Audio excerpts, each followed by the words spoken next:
UAM News Headlines is presented by Calvo's Insurance, a legacy of trust, serving Micronesia since 1938. Matson, celebrating 25 years of commitment to Guam, Micronesia, and the CNMI. Cars Plus Hyundai, home of the Kona electric vehicle, an electric heart with an SUV soul. Test drive yours today at Cars Plus. McDonald's of Guam, I'm Loving It, and King's Restaurant, serving your local breakfast, lunch, and dinner favorites for over 45 years.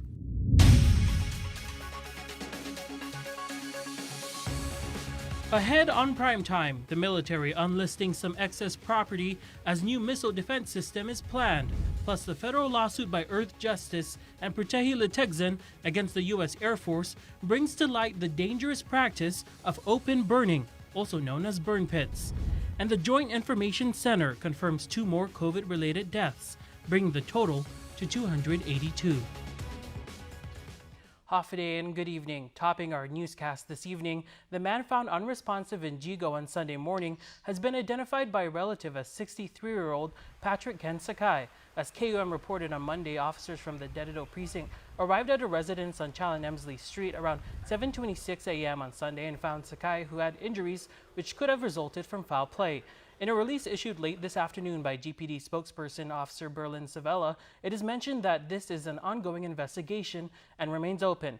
If anyone has information relative to this case, you are urged to call 671-475-8615 through 7. And after about 3 days of deliberation, senators finally advanced the local war claims bill to the third reading file for later voting. The measure would adopt the implementation plan for World War II reparations. $10 million from the general fund has been identified to pay the claims, but some lawmakers wanted to make sure that the money comes specifically from the reimbursement of tax revenues from federal employees. Appropriations Chairman Senator Joe San Agustin offered a compromise. He plans to introduce a resolution to ask Congress to cover the total costs once all payments are made. Amendments previously made to the bill. When that decision was made by that one sole representative, my father told me, you're paying yourself for the injustice that happened to you. But then my father said, let's just get this settled. Then we can always go back to Congress. Once the total amount is paid out and done, we can always ask Congress to reimburse us for all our expenditure. And I think that's going to be the proper way to do this. The implementation plan also establishes an adjudication committee that will decide which claims are to be paid out, which will then be administered by the Department of Administration. The first payouts will be for the estimated 700 claimants who failed to meet the federal war reparations deadline. Then the descendants of those who died before the deadline will be paid. And the federal lawsuit by Earth Justice and Pratehi Litegzan against the U.S. Air Force for its alleged failure to comply with environmental policies with its plans for open burning and open detonation in northern Guam highlights just how dangerous the practice could be. The Air Force is moving ahead with seeking permission to literally blow up bombs on the beach of northern Guam without looking at safer alternatives, ways to dispose of munitions without blowing them up in the open on ancestral lands. Earth Justice and Pratehi Litegzan seeking a legal remedy after the U.S. Air Force submitted an application to renew its hazardous waste permit for open burning, open detonation at Taragi Beach at Andersen Air Force Base. They say the Air Force failed to take a hard look at environmental impacts, violating the National Environmental Policy Act. If you look across, the United States at various communities where open burn is happening by the U.S. military, there are extremely high rates of particular forms of illness, cancers, all kinds of environmental issues. There's issues of water contamination, soil contamination. There are towns that basically have to have their water tested on a very regular basis because the contamination is so high. It's an issue with global reach. In a U.S. Special Inspector General report assessing open burn pits by the U.S. military in Afghanistan, it was found that military and civilians were put at further risk from the potentially harmful emissions. It's really unfortunate that the same attention hasn't been paid to open burning and open detonation domestically. It's not just something that happens during wartime in another country. It happens in everyone's backyards, right? It's happening on the beach on the northern coast in Guam.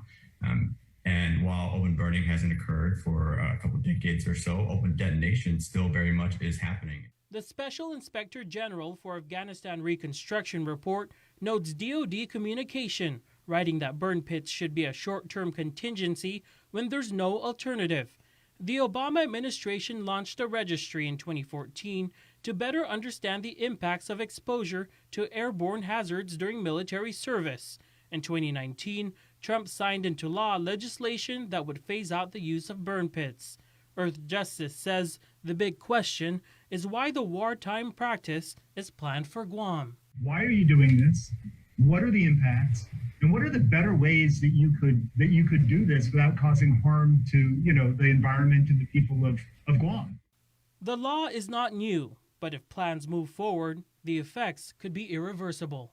This application for the permit is not a new application. It's a renewal application by the Air Force, and they've been making these applications to the Guam EPA over several years. And I think an important thing to remember is science changes and it innovates and it improves on methods that are going to be really geared to take care of our environment.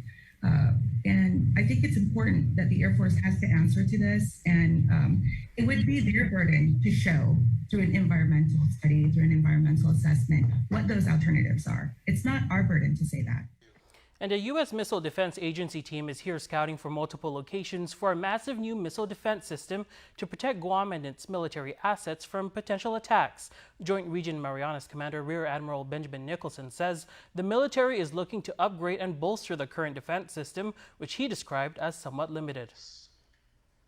What we're looking towards this Missile Defense Agency system is a more comprehensive integrated air and missile defense system that would cover the entire island 360 degrees.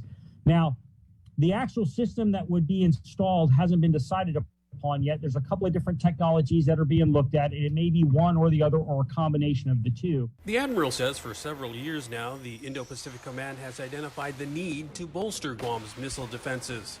The game changer was a $270 million appropriation from Congress to the MDA late last year. It provides the initial funding for what we now know will be a massive new project. Because the new system will defend the entire island and reach out to other parts of the region as well, too, it's going to actually have parts and pieces in multiple locations. And so what we're really focused on with the Missile Defense Agency as they're here is looking at the existing Department of Defense lands and seeing, can we make all of the parts and pieces needed to make the system work fit on the lands that DoD currently has in possession. One of those parcels is Eagles Field in Manilao, which has been Governor Leon Guerrero's first choice for a new hospital complex. It's now one of many other military-owned properties previously targeted for potential return that will be affected. Some of the lands that maybe last year were listed as excess probably won't be listed as excess anymore, just to give us the time for the Missile Defense Agency to do what they need to do to figure out, would we need this particular plot of land or not for the defense system. For Guam's News Network, I'm Nestor Lecanto. The administration says it's seeking alternative sites in case they aren't able to lease Eagles Field. GIDA CEO Melanie Mendiola heads the governor's task force on the medical campus. She says they are aware that throughout their discussions with the military that competing interests might arise.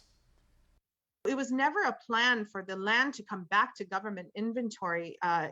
Eagles Field was not on the table for that. Eagles Field was on the table for the exploration for a medical campus, and then knowing full well that things can come up. I mean, it wasn't just, it could be missile defense, it could be some environmental thing, it could be whatever it might be. There's no final recommendation yet, but Mendiola says the alternative sites include GovGuam land in Atacao, Manilao, and at Oka Point, where the original Guam Memorial Hospital was built. But that land was also mentioned recently by GVB President Carl Gutierrez as a proposed site for a cultural tourism theme park. The governor has said she wanted to build a campus that would house a new hospital, public health facility, and behavioral health facility, but Mendiola says they haven't ruled out breaking them up into separate locations. The vision of the governor is to deliver the services to the people of Guam, whether or not that's wrapped up in in one locale or two or three. I think that as long as we deliver the services, that's what's most important. She adds that they've ruled out rebuilding at the current GMH location after an Army Corps of Engineers study determined that renovations would cost more than building a new facility. Meanwhile, Speaker Therese Serlahi is concerned about the impact of the potential return of federal excess property to original landowners. She says now there's no telling when or how many parcels will be transferable. Obviously, it has a lot of implications for many things. Number one, the hospital, right? The building of a new hospital. Number two, the landowners. Huge implications for the landowners. I think it has implications on the relationship between DOD, Congress and the government of Guam, because the Department of Defense promised back in 2010 when, the whole build-up discussions were happening that they were going to have net negative impact on land on Guam. Terlahi describes it as a huge step backward, as now it appears the excess land return process will be on hold while the Missile Defense Agency scouts for new sites. For me, most of all, the biggest concern is, the promise that was made for the net negative, and whether we are going back on that, or whether, I'm hoping our congressman, this is something Congress felt important enough to intercede in, and I hope that they will, and that they will hold, DOD accountable for that net negative promise, and that our congressman will help us to ensure that, if it's possible, that these lands get returned. She says they're waiting to see the Navy's required list of available parcels, which is due later this year, and she hopes the governor will continue to insist on land returns. And once again, we invite you to voice your view across our social media pages with our daily question. Today, we're asking, what are your thoughts on the U.S. Air Force's permit application for open burn, open detonation at Andersen Air Force Base? Stick around for more news here on Primetime. Don't need a work break, keep the smile on your face. The moments you can't replay, and I'll be around. Whoa, you can count on me. You can count on me for life. Wherever life takes you, we're always here for you. Calvo's Insurance. Count on us for life. It's beautiful. It is, right, baby?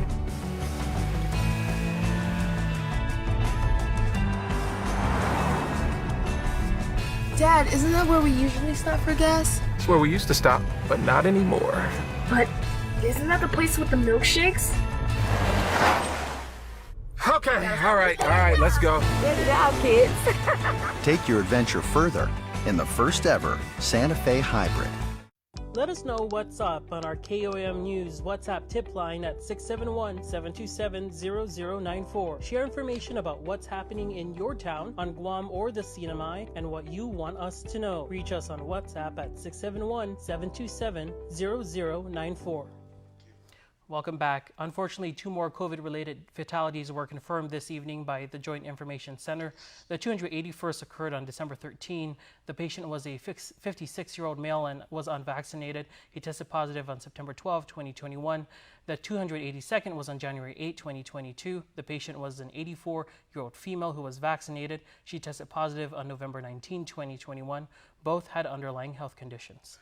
And Public Health's new testing strategy took effect today, and after more than 2 weeks of long lines at the Tizan testing site, that's no longer the case. In addition to the new strategy, another testing site opened up today in Tamuning. Our Daniel Perez reports. It was announced on Monday, and it finally came into play. Public Health's new strategy to test those who are symptomatic and high-risk close contacts seems to be working. Public Health PIO Janela Carrera was at the test site today and gave KUAM the latest on the testing situation. Even starting yesterday, we saw the line kind of start to shorten a little bit, and then today it was a lot smoother. So, I think what it is the community heard our call. They responded very well. They're taking it very well. The business community, local government agencies, the school community as well, and just the community at large. They recognize this need to open up that line to those who really need to get tested, which is, of course, those who are symptomatic, those who meet the criteria for getting tested if they have a work exposure or household exposure, and those are the high-risk close contacts. As we reported, the Tizan testing site, as well as the northern and southern community healthcare centers, will be prioritizing residents who need to get tested the most. These include those 65 years and older, unvaccinated or not fully vaccinated, those with multiple comorbidities or underlying health conditions, and those who are moderately to severely immunocompromised. In addition to the Tizan testing site and its various partners, a brand new testing clinic opened up today run by Dr. Berg. That site is run by Guam Radiology Consultants, and we're doing that for several reasons.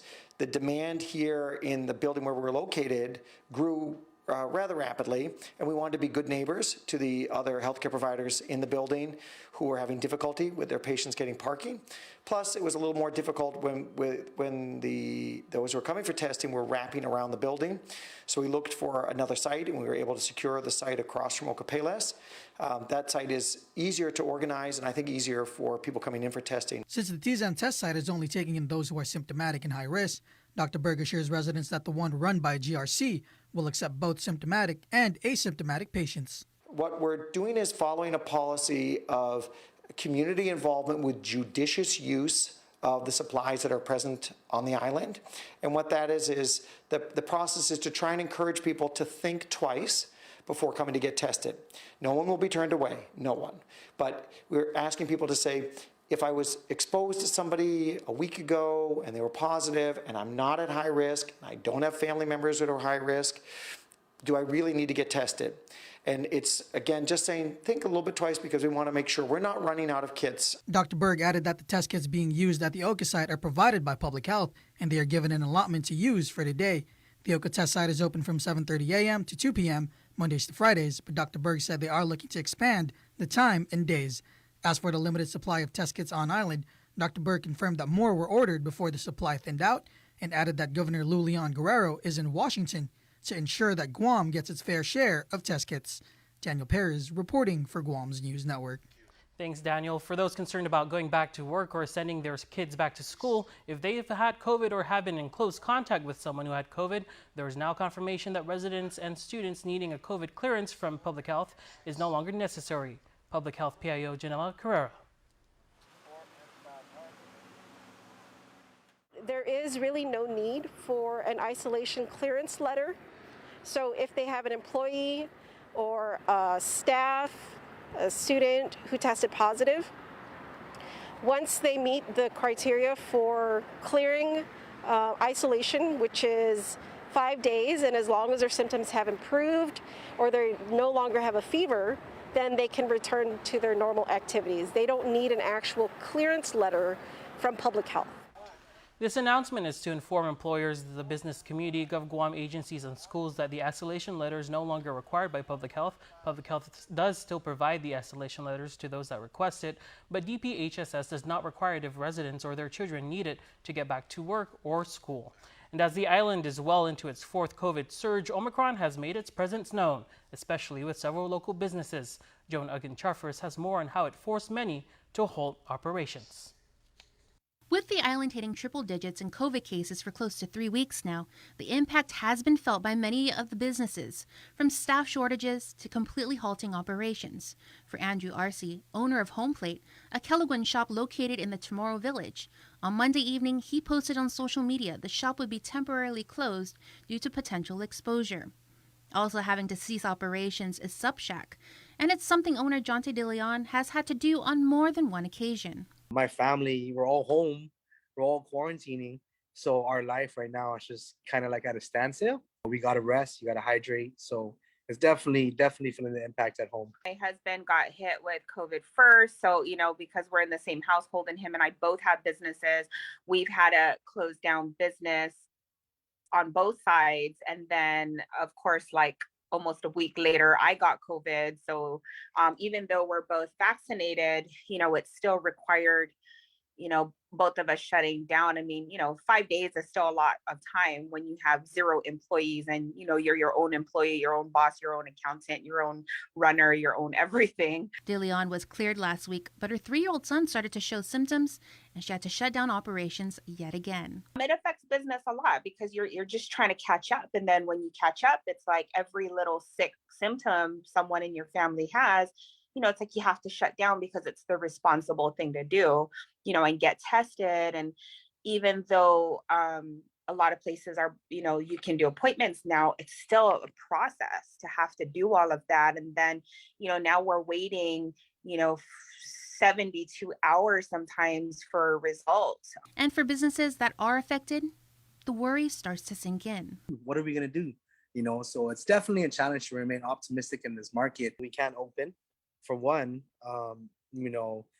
Even though we can't open, we still got all the bills to pay. It's been what seems like 3 weeks of shutting down business, and there's no relief whatsoever financially. I mean, bills still need to be paid. With the island still in the pandemic, and most recently this surge, both shops have had to make the necessary adjustments to accommodate this ever-evolving virus. We're marketing it a little differently, because we understand that a lot of people aren't they're we already know what to do, right? Yeah. We don't go out unless we have to.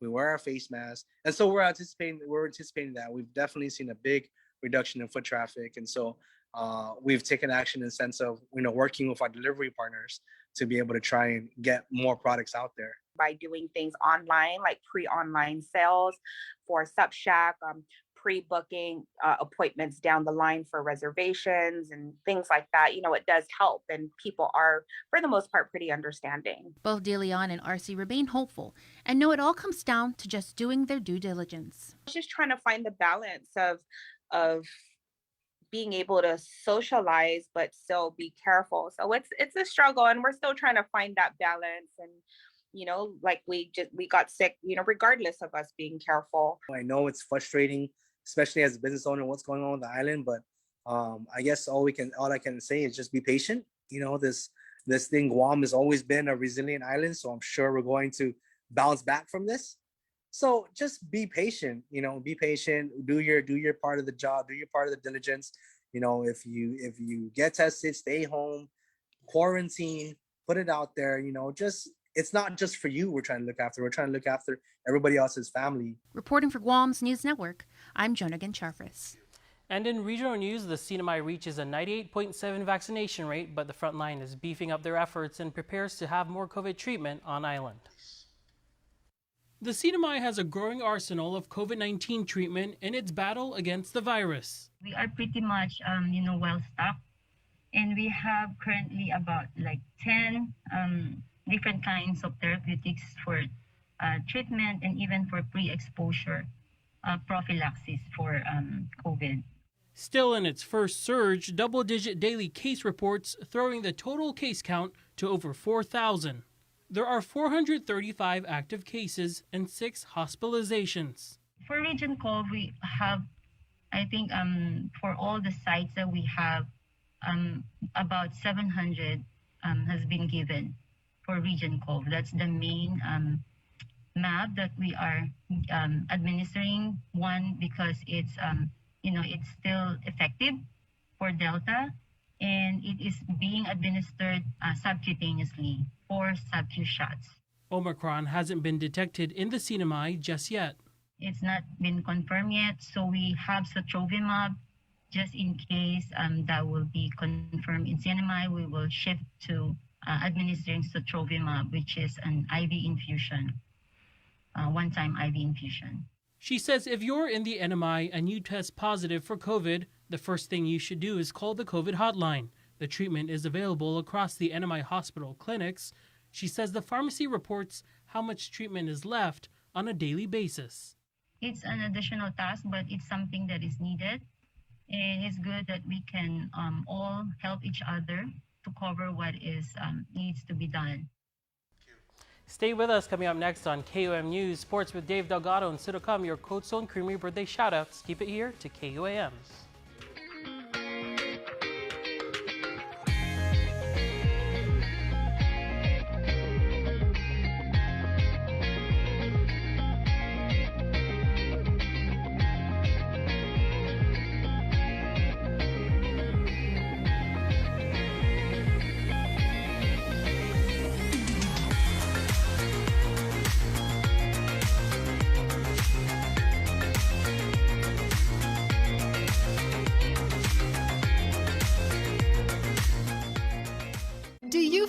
like you're missing out on something? Make life more rewarding with Pacific Points.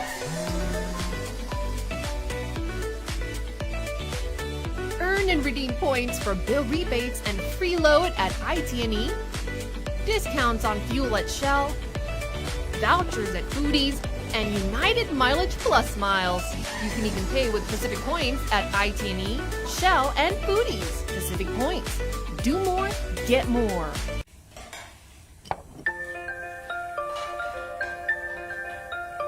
Honey, do you want some milk? Do you ever wonder how your favorite products make their way into your local stores? Most arrive on state-of-the-art Matson vessels that transport containers of food, household items, equipment, and supplies into the islands every week. Because we know that you depend on us, we work closely with our partners to ensure that our shipments arrive on time, all the time, so you can find your favorite products when you need them. We transport the region's most precious cargo that supports successful businesses and promotes a better quality of life for our families.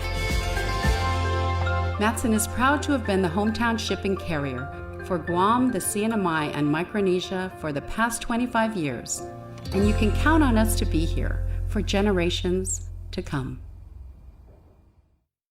Guam's auto appearance specialist, Elegant Reflections, has been providing the automotive industry with professional detailing and car care products at its highest quality, from complete detailing, full interior detailing, exterior detailing, headlamp restoration, hand washing, seat and carpet shampoo, engine degreasing, undercarriage cleaning, paint sealant, fabric protection, paint oxidation removal, and so much more. Visit us at our new location. Call 646-5555 for an appointment. Elegant Reflections, Guam's auto appearance specialist, over 20 years of experience. KUAM Sports is brought to you by Docomo Pacific. Better together.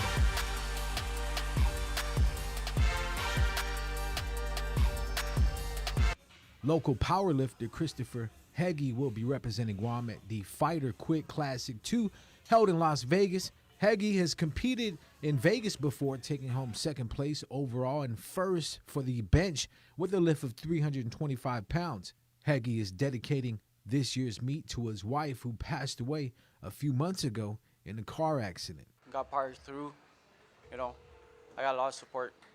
After my wife passed away, everything just went downhill. But I used that pain and anger to a positive. So I dedicated this meet for her.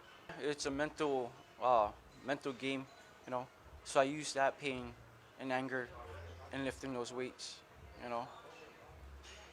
To me, the weights are my problems, The bar is my support, my family, my friends, everybody that's right behind me.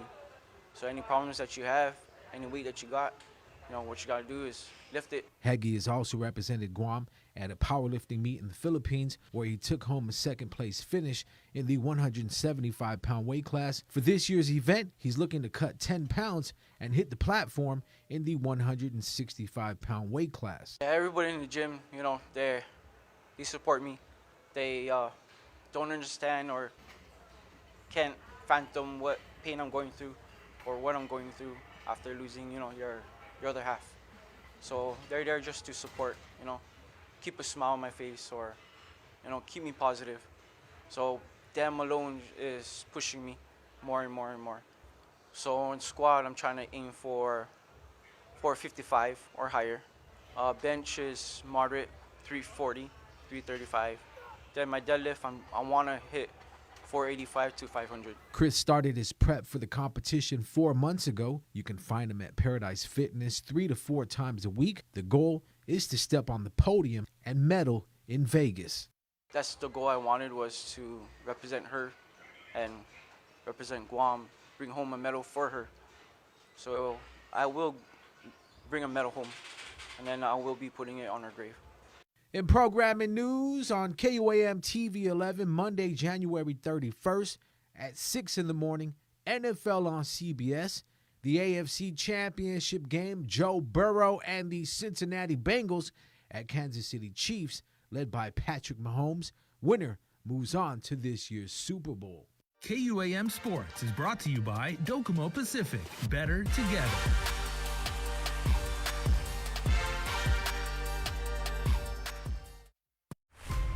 Building on the past, we at Docomo Pacific Business believe in helping businesses move forward and together, changing the way we get things done to make you and your company reach your highest potential. Trust in our commitment to bring you the best solutions for all your business goals. We are Docomo Pacific Business. Let's work better together. Buenas and half a day. Part of taking care of yourself is participating in cancer screening. Make it a point to see your doctor at least once a year for an annual visit to discuss your risk and to determine which tests are right for you. Many tests are free or covered by insurance, and there may be programs to help those who don't have insurance. Cancer screening can save your life. There are screening tests that can catch cancer early when it may be easier to treat. So learn more at cancer.org/getscreened.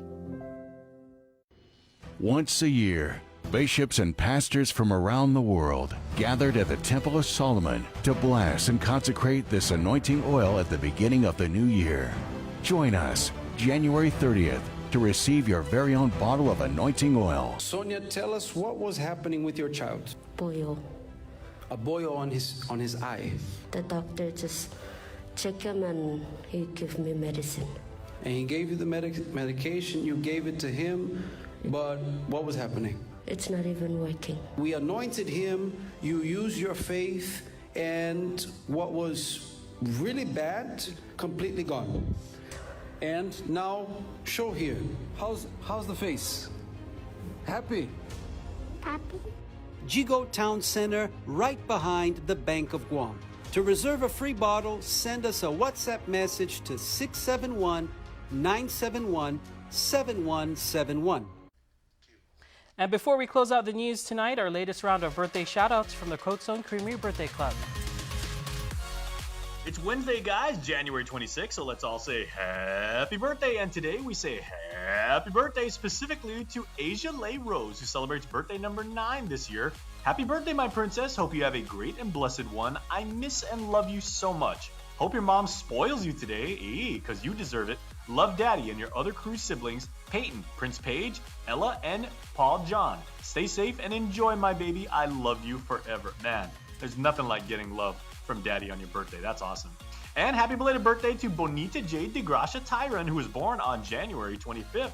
Birthday number 15 this year for Bonita. And to my youngest, my baby Bonita, may the Lord continue to bless you each and every day.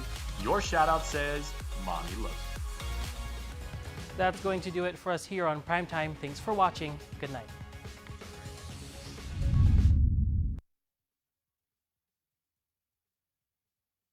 In Full Zoom is presented by Calvo Enterprises Inc. and IT&E.